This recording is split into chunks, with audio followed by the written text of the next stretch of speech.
नमस्कार, मैं कमलनाथ झा। शिक्षा की बात हर शनिवार के इस नए अंक में आप सभी का स्वागत करता हूं, अभिनंदन करता हूं। हम आज फिर से शिक्षकों और अभिभावकों के कुछ प्रश्नों के साथ उपस्थित हैं। आपके प्रश्नों के उत्तर देने के लिए हमारे साथ डॉक्टर एस सिद्धार्थ, शिक्षा विभाग के अपर मुख्य सचिव उपस्थित हैं। मैं आपका स्वागत करता हूं, अभिनंदन। एक गृहिणी हैं, नीता गुप्ता नाम है, मर्दाहा टोली पटना की रहने वाली हैं। इनका कहना है, महाशय मैं एक गरीब परिवार की महिला हूं। मैंने अपने बेटे का नामांकन माध्यमिक विद्यालय मिर्दाहा टोली पटना में करवाया है एवं हर रोज़ अपने बेटे को नियत समय पर विद्यालय भेजती हूं, परंतु यह देखकर बहुत ही आहत हूं कि विद्यालय में पठन पाठन का कार्य नहीं होता है। मेरे बेटे की तरह ही सारे बच्चे कक्षा में बैठकर शिक्षक के आने का इंतजार करते रहते हैं, परंतु शिक्षक कार्यालय में बैठकर बातें करते रहते हैं, जिससे मेरा बच्चा घर आकर मुझे ये कहता है कि माँ, मुझे भी नामांकन प्राइवेट विद्यालय में करवा दो। महोदय, मैं डेली समाचार के माध्यम से आपको देखती हूँ और सुनती हूँ, जिससे मुझे विश्वास होता है कि अब सरकारी स्कूल में भी अच्छी पढ़ाई होती है, परंतु अपने बच्चे की स्थिति को देखकर ऐसा लगता है मानो वो एक भ्रम है। मान्यवर, मेरी आपसे विनती है कि आप अपने लेवल पर इस विद्यालय के पठन पाठन की जांच करें ताकि दोषी सामने आ सके। मैं आपकी सदा आभारी रहूं। देखिए, ये मैसेज मेरे व्हाट्सएप में आया था और मैंने अपने ऑफिसर्स को कहा है इस विद्यालय की जांच करें, और मैंने यह भी कह दिया कि इसके सारे टीचर्स बदल दें। ये भी मैंने कह दिया है कि जो भी टीचर्स यहाँ पढ़ाते हैं पूरे के पूरे बदल दीजिए, और यदि यह बात सत्य निकलती है जांच में तो मैं तो इनको जिला से बाहर निकाल दूंगा। मतलब जो पटना जिला मुख्यालय में बैठे आनंद ले रहे हैं, ये बिल्कुल इस जिले से बाहर चले जाएंगे। तो मैं बिल्कुल स्पष्ट कर दिया हूँ। मैंने ये देखिए बहुत स्पष्ट है, और शिक्षा विभाग का बहुत स्पष्ट निर्देश है कि अगर इस प्रकार की शिकायत आएंगी और आप बैठे स्कूल में केवल गप लड़ाएंगे और टाइम पास करेंगे, तो आप ये कंप्लेंट अगर आ गई और उसकी जांच हो गई, तब तक उस जिले से बाहर चले जाएंगे। मैं प्रखंड और पंचायत की भी बात नहीं करूंगा, मैं सीधे जिले से बाहर कर दूंगा।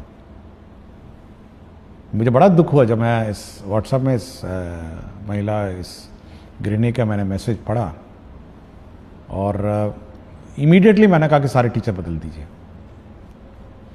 और हम ये टॉलरेट ही नहीं करेंगे कि कोई इस प्रकार का बर्ताव किसी स्कूल में करे। और मैं बहुत बार चेतावनी दे चुका हूँ और बहुत ही स्पष्ट मैंने अपने डीओ को कहा है कि अगर कंप्लेंट आई और कंप्लेंट में सत्यता आई, तो आप यह सुनिश्चित करेंगे कि पटना जिला अगर उसको मुझे ना पड़े तो कोई प्रॉब्लम नहीं होगा। ये अपने को नजर आएंगे या अपने को कहीं बॉर्डर जिले में नजर आएंगे। इतनी दूर हम लोग इनका पोस्टिंग कर देंगे, कोई रियायत नहीं हम लोग को देंगे। आपको स्कूल में भेजा है, आपको स्कूल में सब सुविधा दी है, आपके घर के स्कूल में, आपके घर के निकट स्कूल में हम लोगों ने पदस्थापन किया है, और उसके बाद अगर आप पढ़ाएंगे नहीं तो फिर ऐसे दूर दराज जाइए जहाँ पे आप पढ़ाने के अलावा आपके पास कोई काम ही नहीं रहेगा। सर, एक राधिका शर्मा हैं, गोपालगंज जिला में शिक्षिका हैं, सिधवलिया प्रखंड एनपीएस बुचिया काली टोला में कार्यरत हैं। इनका कहना है कि महोदय, मेरे साथ एक भीषण दुर्घटना हुई जिस कारण मेरे सीधे पैर के घुटने के सभी लिगामेंट टूट गए और उसके बाद मेरा ऑपरेशन कराया गया। महोदय, मैं 4 जनवरी 2025 से 31 मार्च 2025 तक मेडिकल अवकाश पर रही और इसके भुगतान के संबंध में मुझे किसी प्रकार की सहायता उपलब्ध नहीं करवाई जा रही। देखिए, हम लोगों ने बहुत स्पष्ट निर्देश दिया है। आपने देखा होगा एक अवकाश के संबंध में निर्देश दिया है। अवकाश अवधि में वेतन नहीं रोकना है, अनलेस एंड अनटिल नो पे लीव पे कोई है, और यदि अवकाश अवधि में कोई टीचर का वेतन रोकेगा तो उस पर कार्रवाई हो जाएगी। मैं इसका रिकॉर्ड मंगवाऊंगा। आज तो शनिवार है, मंडे को मैं इसका रिकॉर्ड मंगवाऊंगा, और इसका रिकॉर्ड मंगवा के मैं एक बार देखता हूं कि क्या क्या कार्रवाई इस टीचर के हुआ है, और मैं जो भी इसके सहायक हैं, जो भी इसको डील किए हैं और जिसके स्तर पर ये लंबित है, हम लोग उस पर कार्रवाई कर देंगे। यह टॉलरेटेबल नहीं है, और ये है कि आप अवकाश के अवधि में वेतन नहीं दें। बहुत सारी हमारी लेडी टीचर्स हैं जो मातृत्व अवकाश ली हुई हैं, अदर मैटरनिटी लीव्स ली हैं। अगर आप उसका वेतन ही रोक देंगे तो आप उसका गुजारा कैसे चलेगा? और उसको मेडिकल रिक्वायरमेंट्स हैं, मेडिकल खर्चा है। इसलिए बहुत ही स्पष्ट कहता हूं मैं सभी डीएस को अपनी मीटिंग्स में कि ये वेतन रोकना अवकाश पीरियड में और उसके बाद फिर नेगोशिएट करना, मतलब ये पुरानी आदत होनी चाहिए। और ये बिल्कुल टॉलरेट हम लोग नहीं करेंगे कि कोई वेतन रोकेगा और वेतन रोक के बैठ जाएगा। ये उसका राइट नहीं है। अगर अन्यथा कोई डिपार्टमेंट प्रोसीडिंग है या अन्य कोई इश्यूज हैं या एब्सेंटिज्म में बात अलग है, लेकिन अवकाश के चलते आप वेतन नहीं रोक सकते। सर, एक उत्क्रमित उच्च विद्यालय महावला पंचायत ढोबा मिलिक रुपौली पूर्णिया के एक शिक्षक हैं, साइंस टीचर हैं। ये कहते हैं कि respected sir, greetings, I would like to bring to your kind attention that the building of my school has been incomplete for last 5 years. Our school has an enrollment of approximately 700 students, but due to incomplete construction, regular teaching and learning activities are being severely affected. Therefore, I humbly request you to kindly take necessary action. ये बड़ी अच्छी बात है कि 700 बच्चे school में हैं और स्कूल इनकम्प्लीट है। इसको हम लोग ऑन प्रायोरिटी बेसिस हम लोग जो कार्यपालक अभियंता हैं उसको हम लोग भेजेंगे ऑन मंडे और इंश्योर करेंगे ये टाइमली अब अनदर 1-2 महीने में इसको कंप्लीट हो जाए, ताकि बच्चे को मतलब भवन का अभाव नहीं हो। और इसी प्रकार हम लोगों ने जो इस साल की कार्य योजना भी बनाई है कि जितने भी इस प्रकार के क्लासरूम के शॉर्टेज वाले रूम्स हैं, रेगुलर क्लासरूम्स हम लोग कंस्ट्रक्शन का सैंक्शन हम लोग इसी महीने सभी कर देंगे कि पूरे राज्य में हमारे क्लासरूम्स, हमारे बाथरूम, टॉयलेट, हमारे वाटर सप्लाई सिस्टम्स, इलेक्ट्रिफिकेशन, ये सारा हम लोग इस महीने पूरे राज्य का सैंक्शन कर देंगे। इसलिए जिनके पास है भी नहीं और जिनके यहाँ रूम्स की कमी है वह इस बात से जानकारी देना चाहूँगा कि वहाँ पर भी हम लोग अब classroom, additional classrooms, toilets, water supply और इलेक्ट्रिफिकेशन ये ऑन प्रायोरिटी बेसिस, और जहाँ जहाँ इंक्रोचमेंट और अन्य इश्यूज़ हैं और बाउंड्री भी हम लोग इस साल निर्माण कराएंगे। Thank you sir. सर, एक सर मधवापुर प्रखंड है मधुबनी ज़िले के, वहाँ के एक सिटीज़न हैं, वो एक सवाल रख रहे हैं कि हमारे प्रखंड में टोला सेवक एवं मरकज़ सेवक की कई सीटें रिक्त हैं, परंतु इसके बावजूद एक भी सीट जारी नहीं की गई है कि शिक्षा व्यवस्था एवं नियोजन प्रक्रिया के पारदर्शिता के विपरीत प्रतीत होता है। जानकारी प्राप्त हो रही है कि कुछ अधिकारियों द्वारा गलत तरीके से 0 सीट की रिपोर्ट विभाग को भेज दी गई है, जिससे योग्य अभ्यर्थियों के अवसर बाधित हो रहे हैं। आपसे निवेदन है कि इस संबंध।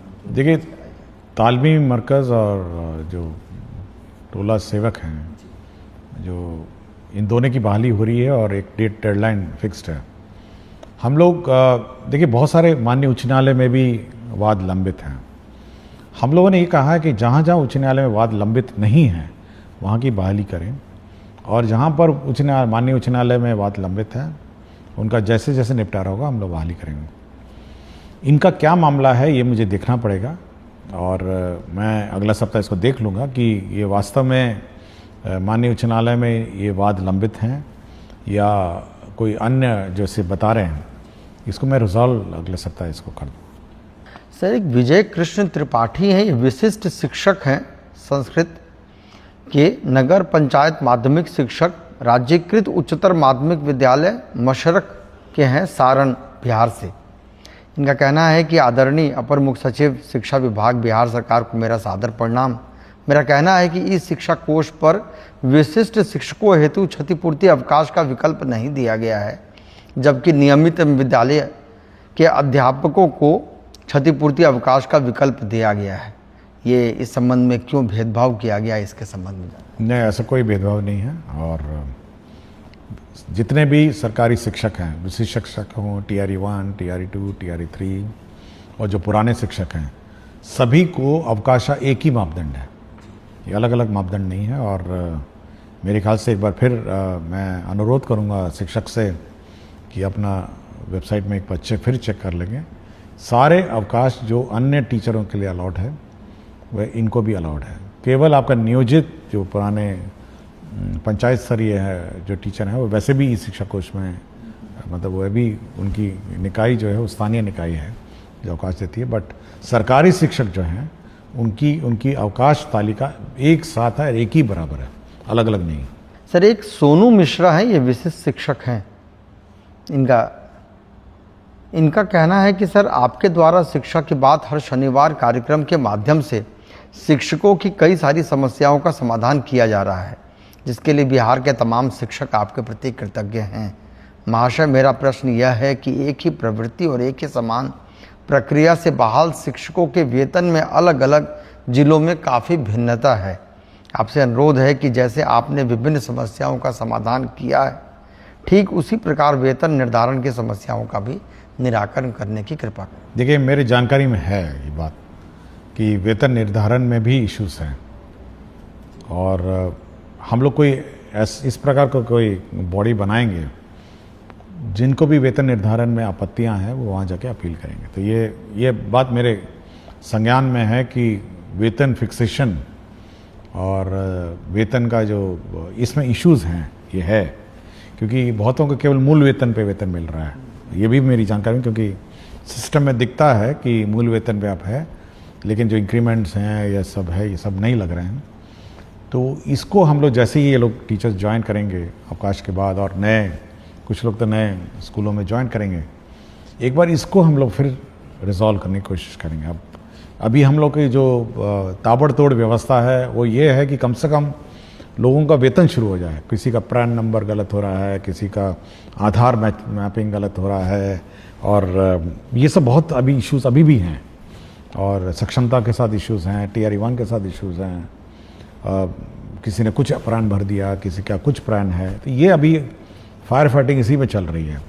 तो एक बार ये सेटल डाउन हो जाएगा तो हम इस बात का रिकैलकुलेट कराएंगे हर टीचर का कि उसका वेतन निर्धारण एग्जैक्टली करेक्ट हुआ है, उसमें क्या त्रुटियां हैं, और सुधार करके फिर उसका जो भी अरियर बनेगा हम लोग भुगतान कर देंगे। जी सर एक धीरज कुमार हैं, ये शिक्षक हैं, ये कह रहे हैं कि शिक्षा की बात हर शनिवार में आप अपनी कीमती समय निकालकर हमारी समस्याओं को गंभीरतापूर्वक सुनकर उसका समाधान करते हैं, इसके लिए बहुत बहुत धन्यवाद है। इनका कहना है कि इनका EPF की राशि वेतन मद से कटौती की गई है, परंतु EPF अकाउंट में जमा नहीं हुआ है। देखिए, मेरा समय इतना कीमती नहीं है जितना शिक्षक का समय कीमती है, मैं ये मानता हूँ।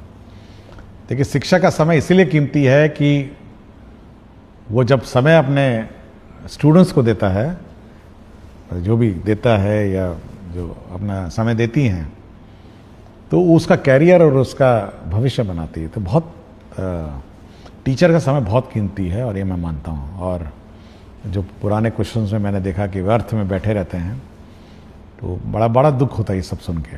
तो मेरा इसीलिए हमेशा मैं मानता हूँ कि टीचर का समय सबसे कीमती है, उसको स्कूल में बिताना चाहिए और स्कूल में उसको पढ़ाना चाहिए। जहाँ तक EPF की बात है, मैं वो जैसे पिछले प्रश्न में मैंने आपको कहा, एक बार ये फाइनली एक बार सेटल डाउन हो जाए तो पुराने जो विशिष्ट शिक्षक शायद EPF वाले थे तो हम लोग ये रिकैलकुलेट करेंगे कि EPF में कितना बकाया है, और ये इंश्योर करेंगे कि मतलब इसी महीने कम से कम EPF क्योंकि प्रक्रिया है, तो इसी महीने कम से कम EPF का हम लोग सुनिश्चित करेंगे कि EPF की कटौती अपने अपने अकाउंट्स में चली जाए। सर एक झूमी कुमारी शिक्षिका है, उत्क्रमित मध्य विद्यालय मर्धन डांगी, प्रखंड दिघल बैंक, जिला किशनगंज की। ये आपकी बहुत बड़ी फ़ैन हैं। महोदय, मैं उत्क्रमित मध्य विद्यालय मर्धन डांगी, प्रखंड दिघल बैंक, जिला किशनगंज की शिक्षिका हूँ। महाशय, एक अनुरोध कर रही हूँ कि जिस प्रकार बच्चों को पोशाक की सुविधा उपलब्ध कराई जा रही है, उसी प्रकार बच्चों को जूता एवं टाई की सुविधा होने से ग्रामीण क्षेत्र के बच्चों के लिए वरदान साबित होता है। महोदय, अपने स्तर से व्याप्त भ्रष्टाचार और लाबी को समाप्त करने का कदम उठाया है आपने, आपको बहुत धन्यवाद कह रहे हैं सर। और इसी प्रकार का एक सवाल सर जितेंद्र नारायण शार्दुल हैं, ये उत्क्रमित मध्य विद्यालय के शिक्षक हैं। ये इनका कहना है कि इनको स्पोर्ट्स ड्रेस के लिए ये मांग रख रहे हैं, जिसमें लड़कियों के लिए अगर स्कर्ट की सुविधा होती है जो स्पोर्ट्स खेलने वगैरह में सुविधा होगी, जिसे बच्चे बैगलेस डे के दिन उपयोग कर सकते हैं। तो इस तरह की मांग सर ये दोनों शिक्षकों ने रखी। देखिए, प्राइवेट स्कूल में तो कुछ प्राइवेट स्कूल टाई और जूता पहन के आने को कहते हैं और उसमें अभिभावक का ही खर्चा होता है। देखिए, हर चीज़ के पीछे राशि की उपलब्धता भी इश्यूज़ हैं। हमारे यहाँ करीब 2 करोड़ बच्चे हैं, मोटा मोटी 2 करोड़ बच्चे हैं, और जूता सॉक्स और मोज़ा भी है, मोज़ा, टोपी और टाई, इसका हम लोगों ने हिसाब किताब लगाया था एक बार। इतनी बड़ी राशि हो गई थी कि हम लोग थोड़ा सोचे कि इस पर बाद में विचार किया जाएगा। और मैं कभी कभी फ़ोटो भी देखता हूँ बहुत सारे स्कूल्स में कि अभिभावक ने अपने आप ही, सब लोगों ने खरीद के, टाई खरीद के बच्चों को दिया है। कुछ लोग जूते में भी आते हैं, और मैं लड़कियों को देखता हूँ कभी कभी कुछ स्कार्फ भी पहनी हुई हैं। और विभिन्न स्कूलों ने अपने अपने परिवर्तन और अपने किया है, और हो सकता है इस पर तो अभिभावक पर काफ़ी बोझ पड़ता होगा। लेकिन अभी क्योंकि टोटल अलॉटमेंट अगर आप देखेंगे इस राज्य में 1/5 एक पाँच का भाग का बजट जो है केवल शिक्षा विभाग में व्यय होता है। और इतना बड़ा बजट व्यय होने के बावजूद भी फिर जब हम लोग ये कैलकुलेट करते हैं तो ये और उसको आकार और बड़ा कर देता है। तो भविष्य में सोचेंगे, बट ये अच्छा विचार है। जहाँ तक स्पोर्ट्स के लिए टी शर्ट और अन्य की बात है, तो हम लोग पहले शुरुआत ये करेंगे कि जो बच्चे स्पोर्ट्स में अब रुचि रखेंगे, जो बच्चे स्पोर्ट्स में मतलब रुचि रखेंगे, उनको सीमित रूप में, मतलब लिमिटेड, हम लोग कोशिश करेंगे। क्योंकि अभी हाल में आपने देखा होगा जो स्कूलों में स्पोर्ट्स इवेंट हुआ था, तो टी शर्ट भी जो विनर्स हैं उनको मिली थी। तो कुछ सेलेक्टेड जो आउटस्टैंडिंग स्पोर्ट्स मैन और वुमेन है, जो बच्चे हैं, तो उनको टी शर्ट की व्यवस्था करने की कोशिश करेंगे। हरिप्रसाद नायक हैं अरनामा वासुदेवपुर लोकहा मधुबनी की।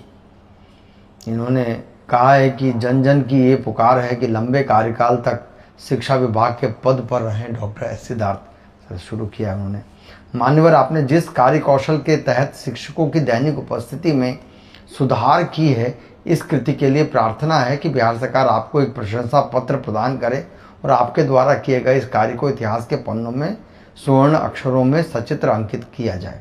मान्यवर, एक और प्रयास किया जाए कि पंचायत स्तरीय नियोजित शिक्षक शिक्षिका जो अपने गांव के विद्यालयों में पदस्थापित हैं, वे हाजिरी लगाने के बाद अपने घरों में चले जाते हैं।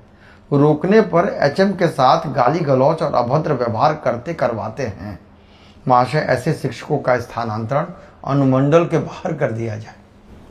देखिए, मुझे कोई प्रमाण पत्र की ज़रूरत नहीं है, और मुझे कोई प्रशस्ति पत्र की ज़रूरत नहीं, और मेरा एक ही प्रशस्ति पत्र होगा। मतलब अगर शिक्षक देना चाहेंगे या अभिभावक देना चाहेंगे, वह यही होगा कि बच्चों को अच्छी शिक्षा मिल जाए, मतलब उसका कैरियर बन जाए और अच्छे अच्छे स्थानों में वो पदस्थापित हो जाए, और एक शिक्षित बच्चा हमारे विद्यालयों से निकले। यही मेरे लिए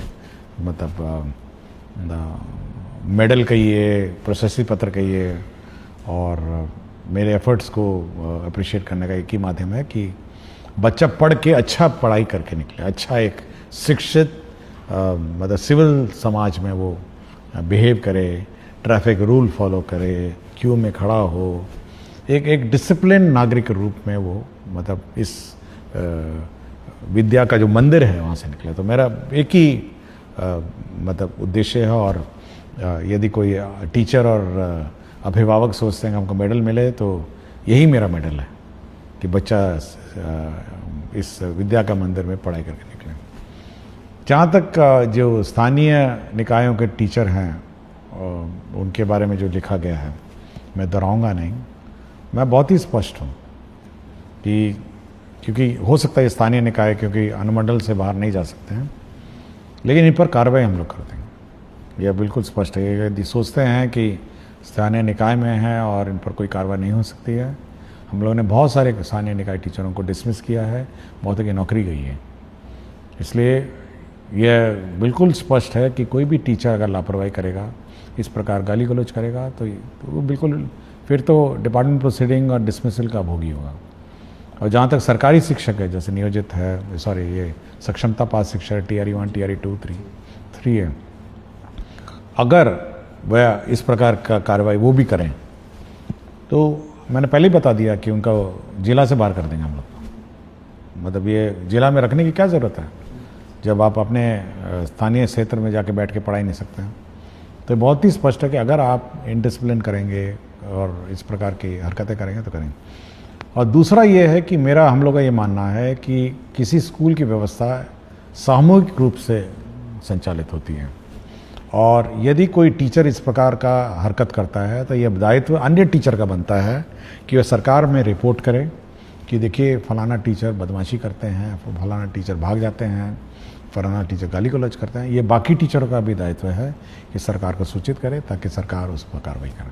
जी सर, ये बहुत उपयोगी भी है सर। और सर एक आम ग्रामीण का ये सवाल है कि इनका मानना भी है कि प्रायः सभी जगह शिक्षा में बदलाव हो रहा है, पर मोतिहारी प्रखंड पिपरा कोठी पंचायत राज वीर छपरा राजकीय बुनियादी विद्यालय पिपरा कोठी भगवान भरोसे ही चल रहा है। प्रधानाध्यापक विद्यालय प्रांगण में ही खैनी खाते हैं। वह MDM व अन्य राशि के साथ साथ वर्ग संचालन, अभिभावकों को विद्यालय नहीं बुलाना सहित तमाम तरह की अनियमितता है। हम अभिभावक हमेशा आपका कार्यक्रम फेसबुक पर देखते हैं। आप दूसरे विद्यालयों में वीडियो कॉल पर बात भी करते हैं। सर उम्मीद है इस विद्यालय के लिए भी कुछ। देखिए हम लोग के जो रिकॉर्ड्स हैं, अटेंडेंस का रिकॉर्ड हमारे पास है, MDM के रिकॉर्ड्स हैं। हम लोग समय समय पर बोले हैं कि सबका फोटोग्राफी होना है, मिड डे मील का, पेरेंट टीचर में, ये सारे खंगालेंगे हम लोग इस स्कूल का। जैसे ही स्कूल खुलेगा, ये तो मेरे रिकॉर्ड्स में होंगे ही, मैं एक बार चेक कर लूँगा कि सारे रिकॉर्ड्स हम लोग खंगालेंगे।